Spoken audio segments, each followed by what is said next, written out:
Olá, sejam muito bem-vindos a mais um vídeo do estudo Visão Comparativa dos Evangelhos. Fico feliz em ter você aqui hoje comigo. Meu nome é Wellington Lima. Vamos falar hoje sobre o chamado de Mateus, ou Levi, que aconteceu em Cafarnaum. Isso está registrado em Mateus, capítulo 9, versículos 9 a 12. Também está registrado no Evangelho de Marcos, capítulo 2, versículo 13 a 17. E também em Lucas, capítulo 5, versículo 27 a 32. Vamos tratar agora do que está relatado em Mateus, capítulo 9, versículo 9 a 12. Vamos lá? Mateus, capítulo 9, versículo 9. E Jesus, ao passar dali, viu um homem sentado na coleteria de impostos, chamado Mateus, e disse-lhe: segue-me. Então ele se levantou e o seguiu. Mateus. Este homem foi escritor deste evangelho. O mesmo relato é encontrado em Marcos, capítulo 2, versículo 14, onde está registrado: E quando passava, ele viu Levi, filho de Alfeu, sentado no posto de coleta de impostos. E também está registrado em Lucas, capítulo 5, versículo 27. Viu um publicano chamado Levi, sentado na coleteria de tributos. Mas ambos os evangelistas o chamam de Levi. O fato de ser o mesmo homem é conhecido pelas circunstâncias em que ele foi chamado ser as mesmas em todos os evangelistas, por todos concordarem na afirmação de que Jesus estava presente em um banquete logo depois que ele o chamava, e pelo fato de que Levi não é mencionado na lista dos apóstolos. Os judeus costumavam dar vários nomes à mesma pessoa. Assim, Pedro também foi chamado Simão e Cefas. Vale ressaltar que Lucas mencionou uma circunstância favorável a Mateus, que o próprio Mateus não comentou, ele omitiu. Lucas, no capítulo 5, versículo 28, registrou: ele deixou tudo, levantou-se e o seguiu. Onde Lucas afirma que Mateus deixou tudo. Se Mateus tivesse dito isso, teria sido um elogio de si mesmo totalmente diferente do tom e da forma de escrever dos evangelistas. Nenhum homem estava mais longe de se elogiar do que eles estavam. Mateus significa um presente em siríaco, provavelmente assim nomeado por seus pais como implicando um presente de Deus. Coleteria de impostos. O local em que foram recolhidos os impostos cobrados pelos romanos dos judeus. Em outras palavras, ele era um cobrador de impostos ou publicano, um nome muito odioso entre os judeus, pois o emprego era acompanhado de tanta corrupção e tentação, de que havia apenas alguns homens honestos que deveriam estar envolvidos neles. Eles eram geralmente pessoas de caráter tão infame e vil, que publicanos e pecadores são frequentemente unidos como termos sinônimos. Segue-me, ou seja, torne-se meu discípulo. Mateus passou do Império Romano para o Reino dos Céus. Então este se levantou e o seguiu. É evidente que esse publicano morava em Cafarnaum, ou perto dessa cidade. Então, Mateus deve ter ouvido muitas vezes Jesus pregar, pois era a cidade onde Cristo morava habitualmente. Provavelmente ele poderia ter sido testemunha de vários milagres de Cristo. Portanto, não haveria imprudência ou precipitação na prontidão que Mateus demonstrou em seguir a Jesus. Versículo 10. E aconteceu que, enquanto Jesus estava reclinado à mesa na casa de Mateus, eis que muitos publicanos e pecadores vieram e se reclinaram à mesa juntamente com Jesus e seus discípulos. E aconteceu que, enquanto Jesus estava reclinado à mesa.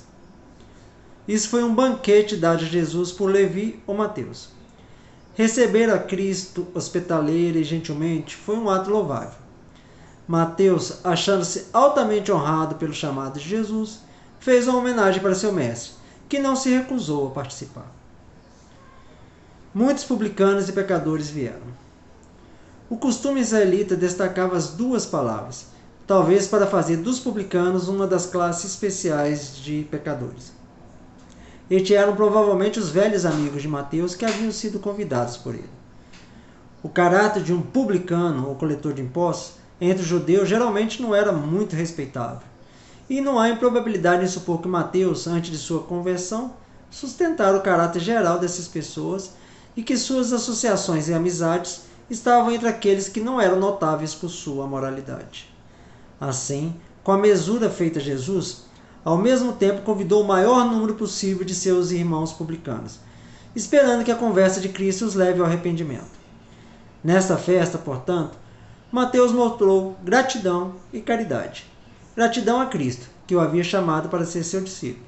Caridade aos seus conhecidos, trabalhando para promover sua conversão. Pecadores. Era assim que os líderes religiosos chamavam os judeus que não obedeciam a todas as leis, em especial aquelas que proibiam as pessoas de comer certos alimentos e de se reunir com os não-judeus. Esta refeição na casa de Mateus era para os fariseus e os escribas ortodoxos uma situação chocante em extremo. Em termos gerais, o povo na Palestina se dividia em duas categorias: os ortodoxos, que observavam a lei em seus mais mínimos detalhes e estipulações, e o povo em geral, que não prestava atenção às minúcias da lei. Estes eram chamados o povo da terra. E os ortodoxos foram proibidos de viajar junto com eles, comercializar com eles, dar algo ou receber algo deles, recebê-los como convidado ou serem convidados às suas casas. Ao juntar-se com essas pessoas, Jesus estava fazendo algo que nenhum religioso ortodoxo de sua época teria feito.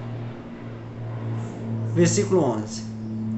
E quando os fariseus viram isto, perguntaram aos seus discípulos: por que o vosso mestre come com publicanos e pecadores? Aquele que, como um fariseu, nunca se sentiu em dívida com a infinita misericórdia por sua própria salvação, raramente é solícito quanto à salvação dos outros. Somente a graça de Cristo inspira a alma com a verdadeira benevolência. Os fariseus realmente não dirigiram seu discurso a Jesus, mas falaram tão alto que deixaram todos os convidados ouvirem sua censura. Jesus não pôde deixar de lembrá-los humildemente. São apenas as pessoas doentes que precisam de um médico. Insinuava assim que, visto que os fariseus se consideravam justos, não precisavam de sua companhia, enquanto os publicanos, a quem chamavam de pecadores, como doentes, tinham a oportunidade melhor de extinção. Como ninguém jamais culpou um médico por ter entrado na companhia dos pacientes cuja cura ele havia empreendido, eles não poderiam culpar Jesus por conversar com pecadores, já que ele o fez para recuperá-los e convertê-los. Comer e beber com os outros denota intimidade e familiaridade. Os fariseus, ao fazer essa pergunta, acusaram Jesus de procurar a sociedade de tais pessoas e de ser o companheiro dos iníquos. A inferência que eles fizeram é que Jesus não podia ser ele mesmo justo, pois se deleitava na companhia de pessoas perdidas. Versículo 12. Porém Jesus ouviu e respondeu: os que têm saúde não precisam de médico, mas sim os que estão doentes. Jesus, em sua resposta, disse que os sãos não precisavam de um médico. As pessoas doentes precisavam de sua ajuda. Um médico geralmente não seria encontrado com aqueles que estavam com saúde. Seu lugar apropriado era entre os doentes. Assim, Jesus disse: se vocês fariseus são como se consideram, já puros e santos, não precisam da minha ajuda. Seria inútil para vocês, e vocês não me agradeceriam por isso. Com aquelas pessoas que sentem que são pecadores, posso ser útil. E é lá o meu devido lugar. Ou talvez a expressão pode significar: vim com o propósito de salvar os pecadores. Meu propósito é com eles, não há justos. E como o médico está em seu devido lugar com os doentes, também estou com pecadores culpados e miseráveis. Versículo 13. Mas ide aprender o que significa: quero misericórdia e não sacrifício, porque eu não vim chamar os justos, mas sim os pecadores. Ide aprender. Uma forma de falar em uso frequente entre os rabinos, quando eles se referiam a qualquer fato ou exemplo nos escritos sagrados. Nada tende mais a humilhar pretendentes à devoção do que lhes mostrar que eles não entendem nem a escritura nem a religião, quando, confiando em apresentações externas, negligenciam o amor a Deus e ao homem, que é a própria alma e essência da verdadeira religião. A verdadeira santidade sempre constituiu na fé, trabalhando pelo amor. Quero misericórdia e não sacrifício. Para reprová-los e justificar sua própria conduta, Jesus apelou para uma passagem da Escritura com a qual eles deveriam estar muito familiarizados, que está registrada em Oséias, capítulo 6, versículo 6. Pois eu quero misericórdia e não sacrifício. Esta não é uma declaração da parte de Deus de que ele se opunha a sacrifícios ou ofertas pelo pecado, pois ele havia designado e ordenado muitos, e, portanto, havia expressado sua aprovação deles. É um modo de falar hebraico que significa: prefiro misericórdia ao sacrifício, ou estou mais satisfeito com atos de benevolência e bondade do que com o mero cumprimento externo dos deveres da religião. Misericórdia aqui significa benevolência ou bondade para com os outros. Sacrifícios eram ofertas feitas a Deus por causa do pecado ou como expressão de ação de graça. Geralmente eram oferendas de animais mortos, significando que o pecador que os oferecia merecia morrer, e apontando para o grande sacrifício e oferta que Cristo deveria fazer pelos pecados do mundo. Sacrifício era a parte principal da adoração dos judeus e, portanto, passaram a significar adoração externa em geral. Este é o significado da palavra aqui. O sentido em que Jesus o aplica é o seguinte: vocês, fariseus, são extremamente tenazes dos deveres externos da religião, mas Deus declarou que prefere benevolência ou misericórdia a esses deveres externos. É apropriado, portanto, que eu me associe aos pecadores com o objetivo de fazê-los bem. Eu não vim chamar os justos. Nenhum ser humano é por natureza justo, como está registrado no Salmo 14, versículo 3, onde está escrito: todos se desviaram, juntamente se contaminaram. Não há quem faça o bem, nenhum sequer. Os fariseus, no entanto, se enganavam achando ser justos. Cristo poderia ter pretendido com esta resposta que não era o desígnio dele vir a chamar essas pessoas ao arrependimento, sabendo que elas desprezariam seus esforços e que, em grande parte, seriam orgulhosas. Ou, mais provavelmente, ele pretendia afirmar que seu único e adequado propósito era chamar ao arrependimento as pessoas com as quais ele estava agora e, portanto, precisava associar-se a elas. O que chama a atenção aqui? Essa atitude de Mateus de deixar a coleteria de impostos e seguir Jesus marcou um completo rompimento com o passado. Não haveria mais retorno. Seu cargo podia ser ocupado por outro, e encontrar novo emprego seria difícil para um ex-publicano. Quando Jesus chamou Mateus para ser um de seus discípulos, este se levantou e seguiu o Mestre, deixando uma carreira lucrativa. Quando Deus nos chama para segui-lo e obedecer-lhe, devemos demonstrar a mesma renúncia de Mateus. Às vezes, a decisão de seguir a Cristo exige provas difíceis e dolorosas. Como Mateus, devemos deixar para trás tudo aquilo que nos impede de seguir a Cristo. Com publicanos e pecadores. Ao visitar Mateus, Jesus aparentemente feriu a própria reputação.